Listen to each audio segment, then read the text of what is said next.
ሰላም ጋይስ እንዴት ናችሁ?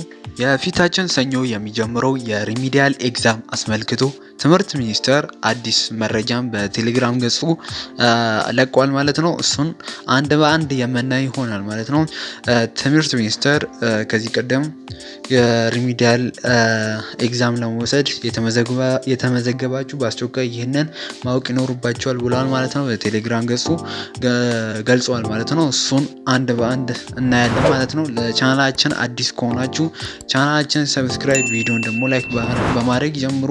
ወደ ዋና ጉዳይ ስንገባ ትምህርት ሚኒስቴር በቴሌግራም ገጹ እንዳሳወቀው የፊታችን ሰኞ የሚጀምረው የሪሚዲያል ኤግዛም ለመውሰድ የተዘጋጃችሁ ተማሪዎች ከዚህ ቀደም የተመዘገባችሁ በአስቸኳይ ይህንን ማረጋገጥ ይኖርባቸዋል ብሏል ማለት ነው። ይህም ሰልፍ ቬሪፊኬሽን ይባላል። 3 ደቂቃ ወይም 2 ደቂቃ የሚወስዱባችሁ ሲሆን የእናንተን ሙሉ ዶክመንት ከፋይዳ ጋር የሚያስተሳስር የሚያስችል መሆኑን አስመልክቷል ማለት ነው። ይህንን አውቃችሁ ከፈተናው በፊት ይህንን ማድረግ ይኖርባችኋል። ይህን ካላረጋችሁ ምናልባት ፈተና ላይ ላትቀመጡ ስለሚችሉ ካሁኑ ይህንን ማስተካከል ይኖርባችኋል ማለት ነው።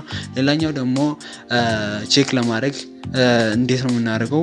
ሊንኩን ከን የምናገኘው ለምትሉ ሊንኩን ቴሌግራም ቻናላችን ላይ አስቀምጠናል ማለት ነው። እንዴት ነው ዩዘር ኔማችንን እና ፓስወርዱን ከን የምናገኘው ለምትሉ ተማሪዎች ደግሞ ዩዘር ኔማችሁን ከአድሚሽን ካርድ የምታገኙ ሲሆን ፓስወርድም ከዛው ታገኛላችሁ ማለት ነው። እስከ መጨረሻው ስላያችሁ እናመሰግናለን።